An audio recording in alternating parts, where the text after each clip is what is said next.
வழக்கமா தத்துவ ஞானி அப்படின்னு யாராவது சொன்னாலே நமக்கு உடனே என்னங்க தோணும்?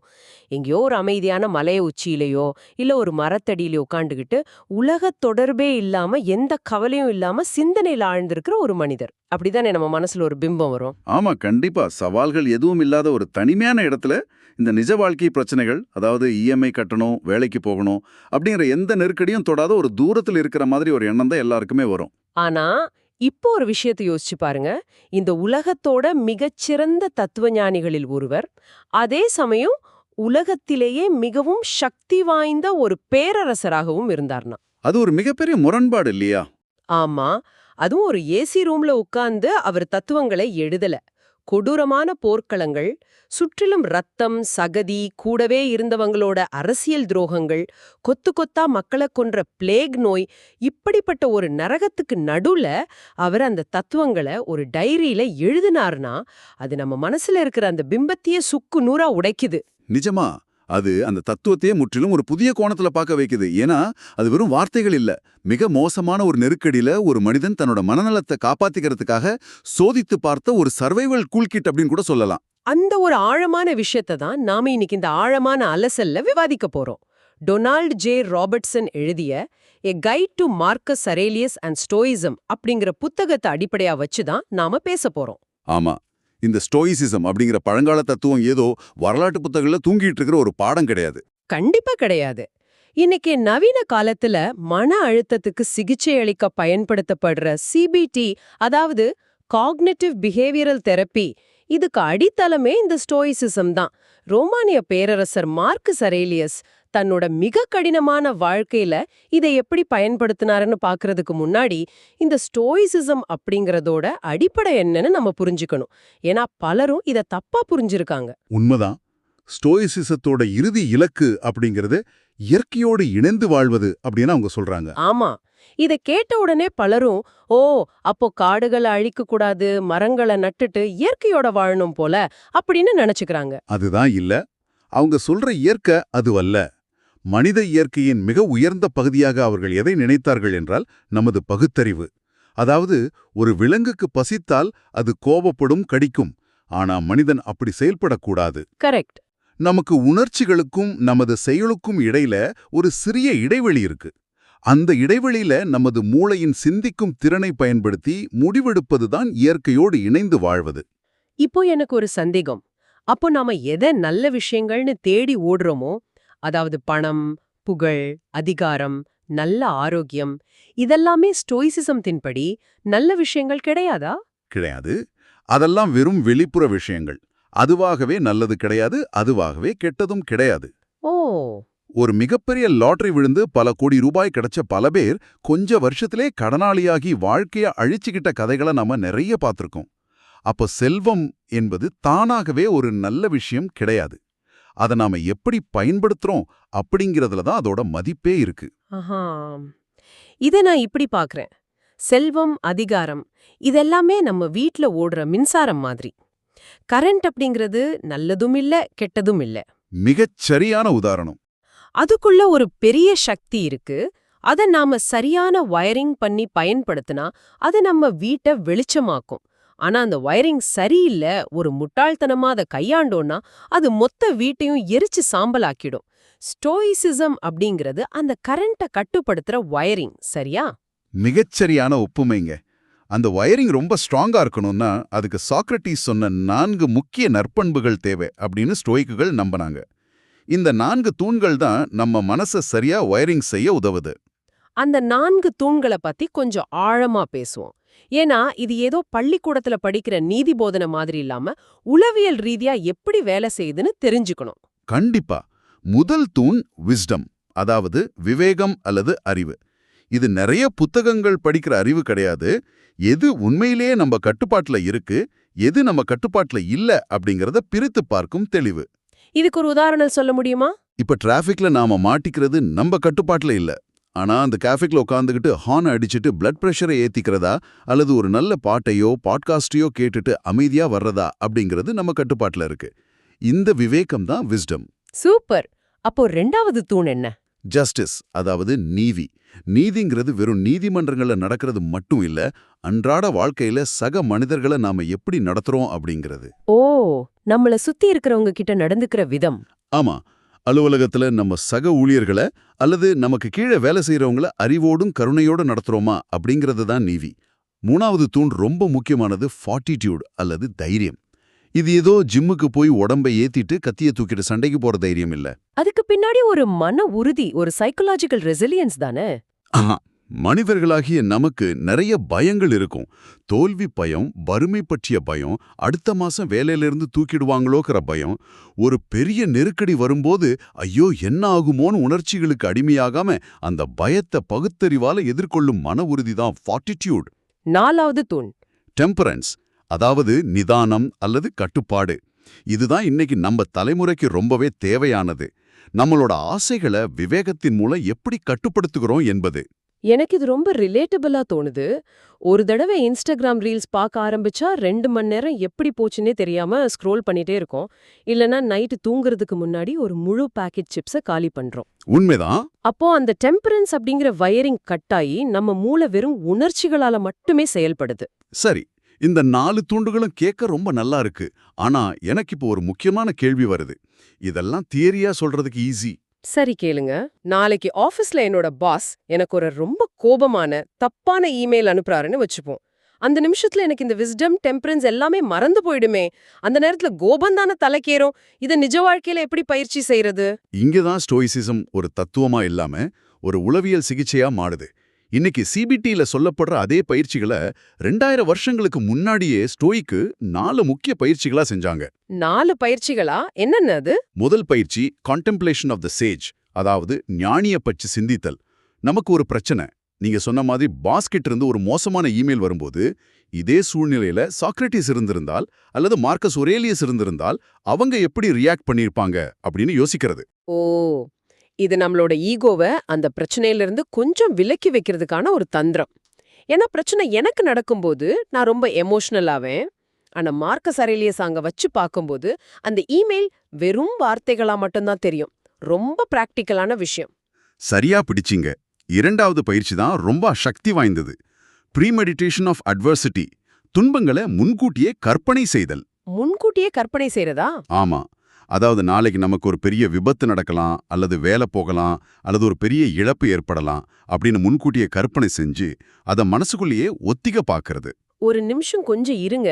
இங்கதான் எனக்கு ஒரு பெரிய முரண்பாடு தெரியுது. இப்போ நீங்க சொல்றது கேட்டா இது ஒரு மோசமான ஓவர் திங்கிங் மாதிரியோ அல்லது டிப்ரெஷனை உண்டாக்குற விஷயம் மாதிரியோ தோணுதே. நிறைய பேர் அப்படிதான் நினைக்கிறாங்க. நாளைக்கு வேலை போயிடும், நாளைக்கு விபத்து நடக்கும்னு நான் இன்னிக்கே உட்கார்ந்து யோசிச்சுட்டு இருந்தா நான் எப்படி நிம்மதியா தூங்க முடியும்? இது எதிர்மறை சிந்தனையை வளர்க்காதா? இது ரொம்ப ஆபத்தான ஒரு பயிற்சியாச்சு. வெளிப்பார்வைக்கு இது அப்படித்தான் தோணும். ஆனா இது நெகட்டிவ் திங்கிங் கிடையாது. இதுக்கு பின்னாடி ஒரு மிகப்பெரிய உளவியல் ரகசியம் இருக்கு.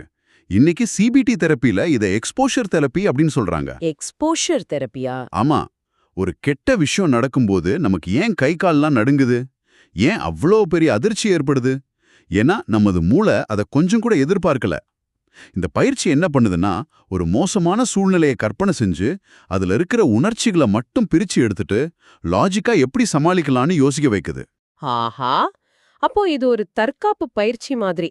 ஒரு கார் விபத்து நடக்கும்போது ஏர்பேக் எப்படி ஓப்பன் ஆகி நம்மள காப்பாத்துதோ, அந்த மாதிரி வாழ்க்கையில ஒரு அதிர்ச்சி வரும்போது மனசு உடைஞ்சு போகாம இருக்க முன்கூட்டி செட் பண்ணி வைக்கிற ஒரு சைக்கலாஜிக்கல் ஏர்பேக். மிக சரியான விளக்கம். இப்போ புரியுது. இது பயப்படுறதுக்காக இல்ல, பயத்தோட கூர்மைய மழுங்கடிக்கிறதுக்காக. மூணாவது பயிற்சி என்ன? மூணாவது பயிற்சி கான்டெம்ப்ளேஷன் ஆஃப் டெத், மரணத்தை பற்றிய சிந்தனை. லத்தீன் மொழியில இத மெமெண்டோ மோரி அப்படின்னு சொல்றாங்க. இன்றைய நாள்தான் நமது கடைசி நாளாக இருக்கலாம் என நினைப்பது. மறுபடியும் ஒரு இருண்ட சிந்தனை. மரணத்தை பத்தி ஏன் டெய்லி நினைக்கணும்? ஏன்னா மரணத்தை நம்ம மூளை ஏத்துக்க மறுக்கும்போது தான் நம்ம கிட்ட முடிவில்லாத நேரம் இருக்குன்னு நாம தப்பா நினைச்சுக்கிறோம். அதனாலதான் தேவையில்லாத விஷயங்களுக்கு கோவப்படுறோம், நேரத்தை வீணாக்குறோம். அதுவும் உண்மைதான். இன்னைக்கு தான் நம்ம கடைசி நாள்னு ஆழமா உணர்ந்தா, அந்த பாஸ் அனுப்புன மோசமான இமெயிலோ இல்ல ரோட்ல நம்மள ஓவர்டேக் பண்ணிட்டு போன காரோ நமக்கு ஒரு பெரிய விஷயமாவே தெரியாது. இது நம்மளோட டோபமைன் மற்றும் பதற்றத்தோட சுழற்சியை உடைச்சு நிகழ்காலத்துல நிம்மதியா வாழ வைக்கும். வாஸ்தவமான பேச்சு. மரணம் பக்கத்துல இருக்கும்போது ஈகோ ரொம்ப அற்பமா போயிடும். 4வது பயிற்சி என்ன? தி வியூ ஃப்ரம் அபவ், மேலிருந்து பார்க்கும் பார்வை.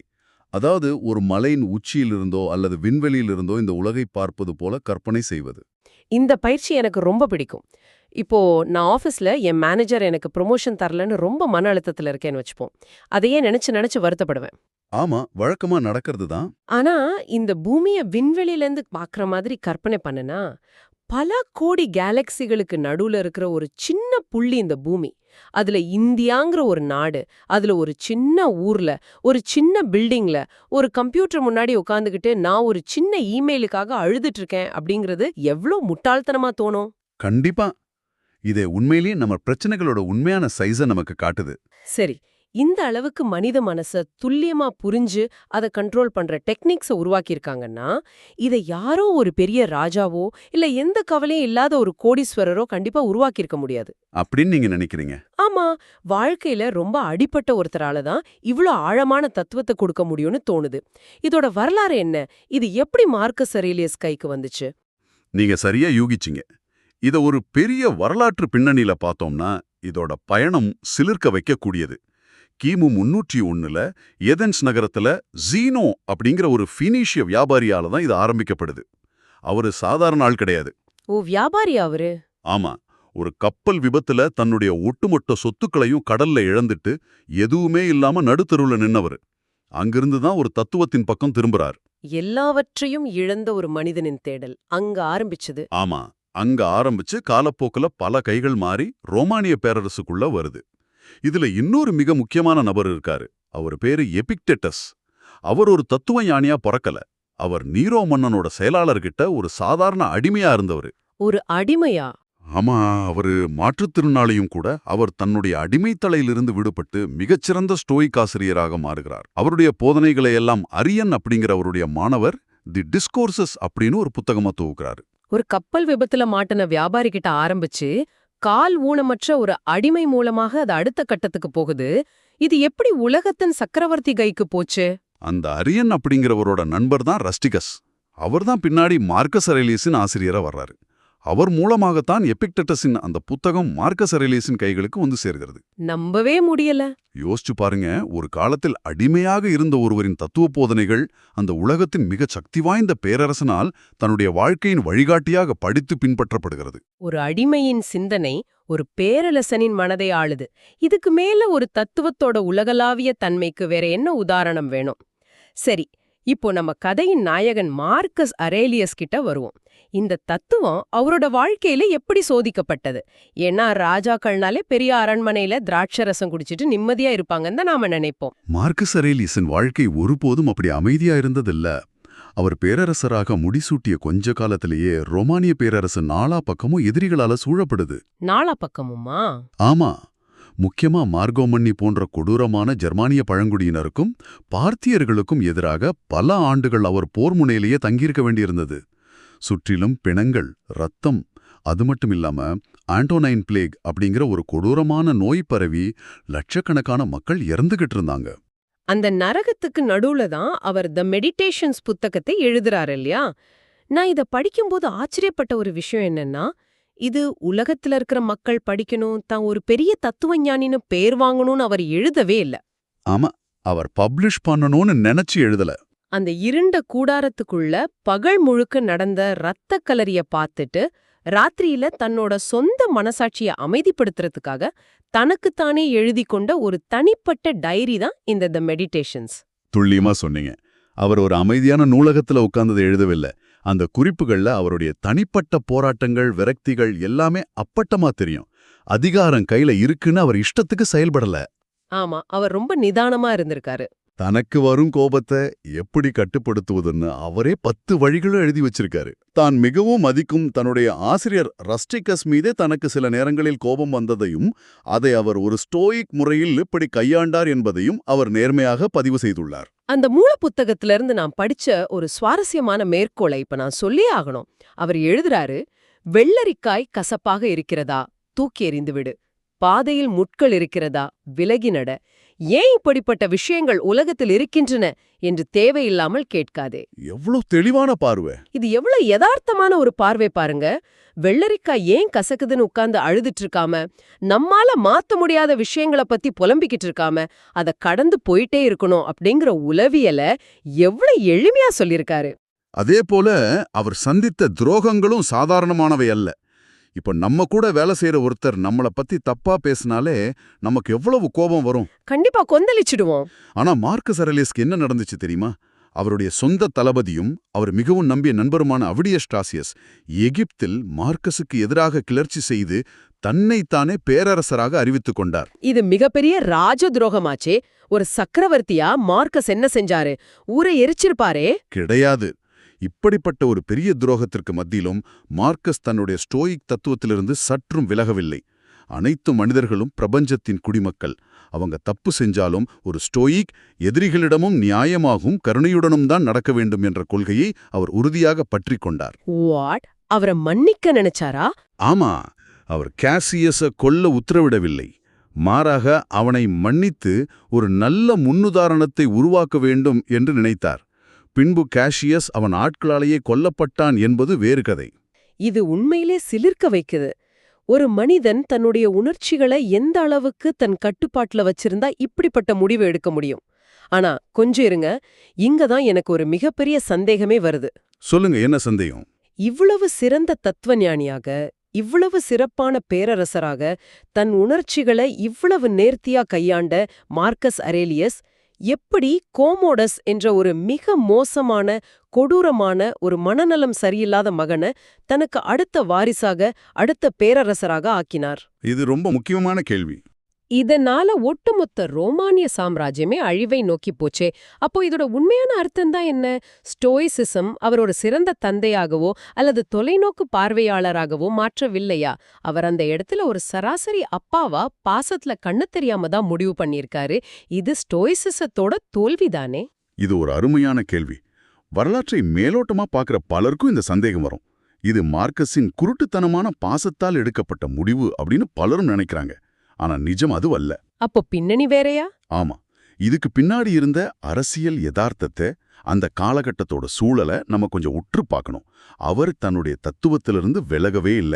எனக்கு புரியல. ஒரு கொடூரமான முட்டாள் பையன் கையில ஆட்சியை கொடுப்பது எப்படி ஸ்டோயிசிசம் ஆகும்? ஏன்னா அவர்கிட்ட வேறு சிறந்த வழிகள் இல்லை. மார்க்கஸுடன் இணைந்து ஆட்சி செய்த லூசியஸ் வெரஸ் திடீரென இறந்து விடுகிறார். மார்க்கஸின் இன்னொரு மகனும் சிறுவயதிலேயே இறந்து விடுகிறார்.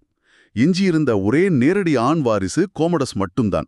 இருந்தாலும் கோமடஸ் தகுதியற்றவன்னா அவருக்கு தெரியும் தானே? தகுதியான வேற யாரையாவது, அதாவது ஏதாவது ஒரு சிறந்த தளபதி அவர் தேர்ந்தெடுத்திருக்கலாமே. அவர் அதற்கும் முயற்சி செய்தார். அதுதான் வரலாற்றில் மறைக்கப்பட்ட உண்மை. மார்க்கஸ் தனது மகளை பாம்பியானஸ் என்ற ஒரு மிகவும் திறமையான மூத்த தளபதிக்கு திருமணம் செய்து வைத்து அவரை தனக்கு பின் ஆட்சிக்கு கொண்டு வர நினைத்தார். ஓ, அப்போ ஒரு பிளான் இருந்துச்சா? ஆமா, பாம்பியானஸை அடுத்த பேரரசராக அறிவிக்க விரும்பினார். ஆனால் பாம்பியானஸ் அந்த பதவியை ஏற்க திட்டவட்டமாக மறுத்துவிட்டார். இதைத் தொடர்ந்துதான் நாம் சற்று முன் பேசிய அவிடியஸ் காஷியஸின் கிளர்ச்சி நடக்கிறது. ஓ, அப்போ சூழ்நிலை கைமீறி போயிட்டு இருந்துச்சு. ஆமா, இந்த சூழலில் நேரடி வாரிசான கோமோடஸை தவிர்த்துவிட்டு வேறு யாரையாவது அவர் வாரிசாக அறிவித்திருந்தால் என்ன நடந்திருக்கும்? மார்க்கஸின் மரணத்திற்கு பிறகு அடுத்த வாரிசு யாரு என்பதில் பல தளபதிகளுக்கிடையே போட்டி வந்து அந்த மாபெரும் ரோமானிய பேரரசு ஒரு மிகப்பெரிய இரத்தக்களரியான உள்நாட்டுப் போரை சந்திக்க நேரிடும் என்பதை மார்க்கஸ் தெளிவாக உணர்ந்தார். வாவ், இப்பதான் எனக்கு அந்த கனெக்ஷன் புரியுது. இது இரண்டு தீமைகளில் குறைந்த தீமையை தேர்ந்தெடுக்கும் ஒரு நிலைமை. ஒரு மோசமான பேரரசர் ஆட்சிக்கு வந்து சில காலம் மக்கள் கஷ்டப்படுவதை விட ஒரு உள்நாட்டு போர் வந்து பல லட்சம் மக்கள் சாகக்கூடிய ஒரு பேரழிவை தவிர்ப்பதே அந்த சூழ்நிலைக்கான சிறந்த முடிவு அப்படின்னு அவர் நினைச்சிருக்கலாம். மிக சரியாக புரிந்து கொண்டீர்கள். ஸ்டோயிசிசம் என்பது கற்பனை உலகத்தில் வாழ்வதல்ல. எது சரியாக இருக்க வேண்டுமோ என்று ஆசைப்படுவதை விட எது நிஜத்தில் இருக்கிறதோ அதை எதிர்கொள்வதுதான் ஸ்டோயிசிசம். ஒரு தனிமனிதனின் குணத்தை விட சாம்ராஜ்யத்தின் ஸ்திரத்தன்மைதான் அவருக்கு முக்கியமாகப்பட்டது. தன்னுடைய மகனாக இருந்தாலும் அரசியல் யதார்த்தத்தின் அடிப்படையில் மட்டுமே அவர் அந்த முடிவை எடுத்தார்.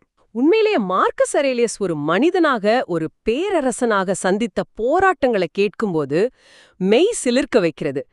இந்த புத்தகத்துக்குள்ள நாம உள்ள இறங்கி பார்க்கும்போது இது வெறும் சரித்திர கலை இல்ல, இது ஒரு வாழ்வியல் கையேடுன்னு புரியுது. விடைபெறுவதற்கு முன் கேட்போர சிந்திக்க வைக்கும் ஒரு விஷயத்தை நான் முன்வைக்க விரும்புறேன். கண்டிப்பா சொல்லுங்க. மார்க்கஸ் அரேலியஸ் கொடூரமான போர்க்களங்கள் கூட இருந்தவர்களின் துரோகங்கள், பலரை கொன்று குவித்த பிளேக் நோய், தனக்கு பின்னால் சாம்ராஜ்யம் என்ன ஆகுமோ என்ற பெரும் கவலை, இத்தனை நரகத்துக்கும் மட்டியிலும் இரக்கத்தை பற்றியும் மனித குலத்தின் மீதான அன்பை பற்றியும் தன் சொந்த மன அமைதியை பற்றியும் சிந்தித்து அந்த தத்துவத்தை செயல்படுத்தினார் என்றால், தினமும் போக்குவரத்து நெரிசலிலும் அலுவலக வேலைப்பழுவிலும் பாஸ் அனுப்புன ஒரு சின்ன இமெயிலுக்காகவும் சோஷியல் மீடியால யாரு நமக்கு லைக் போட்டாங்கங்கிற சின்ன சின்ன ஈகோ பிரச்சனைகளிலும் சிக்கிக்கொண்டு மன அழுத்தத்தில் தவிக்கும் நாம் ஏன் இந்த ஸ்டோயிக் தத்துவங்களை நமது அன்றாட வாழ்க்கையின் பயிற்சிகளமாக மாற்றக்கூடாது?